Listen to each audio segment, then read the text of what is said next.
खुरमजरी मथेल recipe channel recipe माइकैदगी मयामबु तराम नोक्सरी अयहाकना ngasi thongjagदोरिबा रेसिपी असिदि ngari थोंबनी मयाम ऐ ngasi ngari थोंबा रुमित असिदा ngari गा मई लेनाना करिगुम्बा अमता हाइजगे मयामदा मयामना ngari लेबा मतमदा को ngari बुदि मखल मयाम अमा लेको अदुदा अखोइना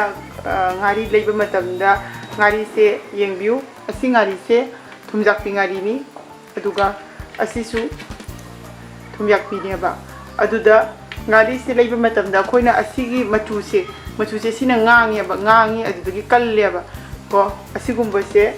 leibinu ngari leiba matamda asigumba angauba adudagi yengbada fresh oibase asigumba leibioba machu ngangba ngari se asise yamna kuiba aliba ngari neba aduga asigumba angauba sina anauba ngari ni अखोइना थोंगना चाबा नत्रगा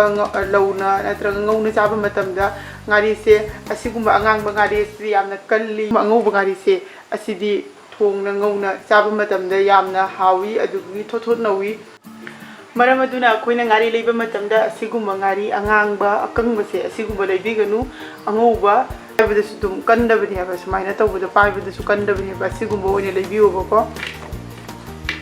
ngari thongnabagi damakta aina sida ngari khara laujare aduga khamin khara laure alu aduga khamin asinbi khamin gi sarukna khitang yamna launi aduga alu asina medium size ki ani gumbani aduga khamin asinbi asina achouba mani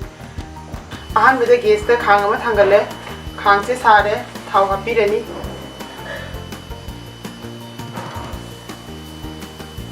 थाव से खितंग यामना हापीनी हाइबदि अहानबदा ngari से आना ngौथोलनी हौजि ngari से आना हापीरनी ngari से फजना चामथोगले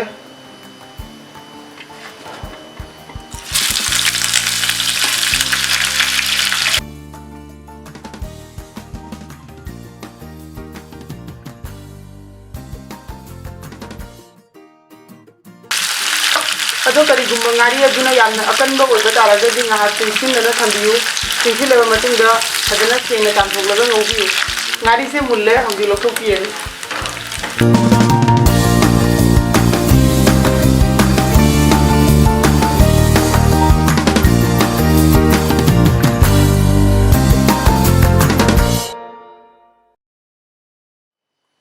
हौजि अहानबदा जीरा मेथी हापिरनी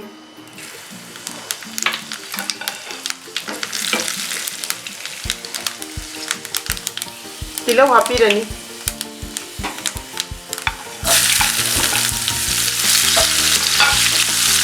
नथाय ngari ngौखिबगी थावदो यामबा मरमना खतंग खाइदोखरे कनागुमना चनम हापनिंगबा तारगसु चनम हापिबा यागनी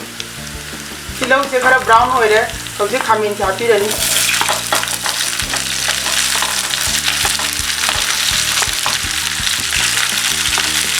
हमें हापचले अदुदगी आलू अमदि खामिन सिंबी अनिम हापचलिरनी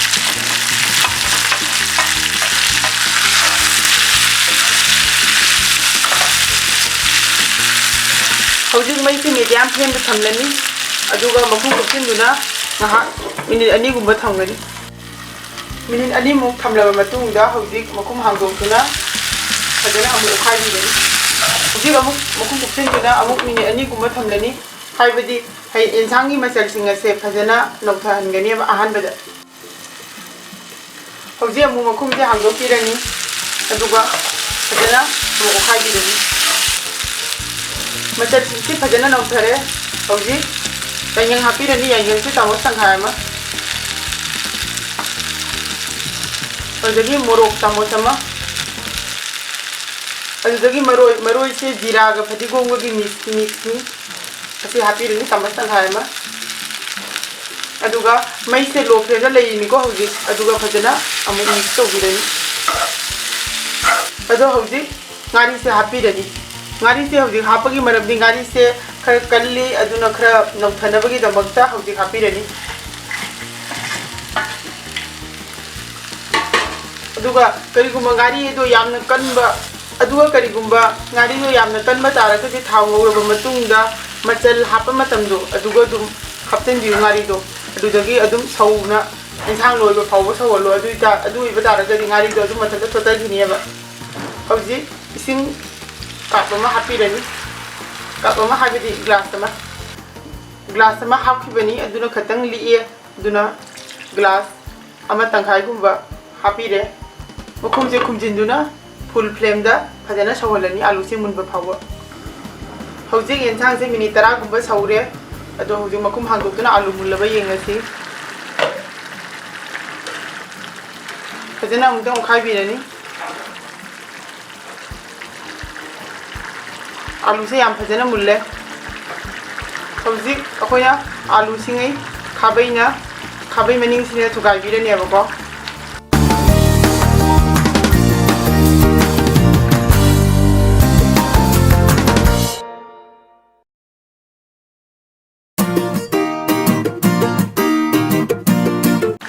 आलू से तुगाबे लोरे एंसांग मई से नसाई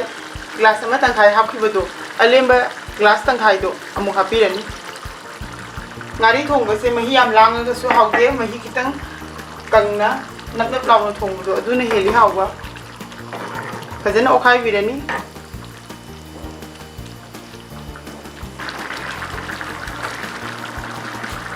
hoji insang se fajana saure thum se changda hapirani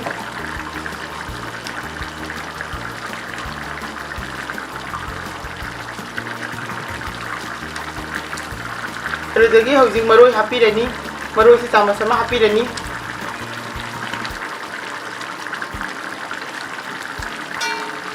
fajana mo khabirani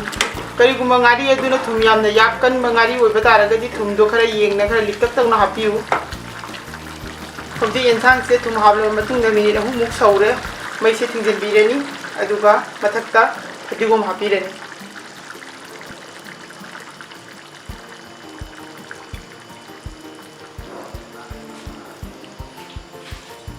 mayam igi ngasi ngari thongba se thongba loijare mayam video se bu loiba phawba yengbibagi damakta thagachari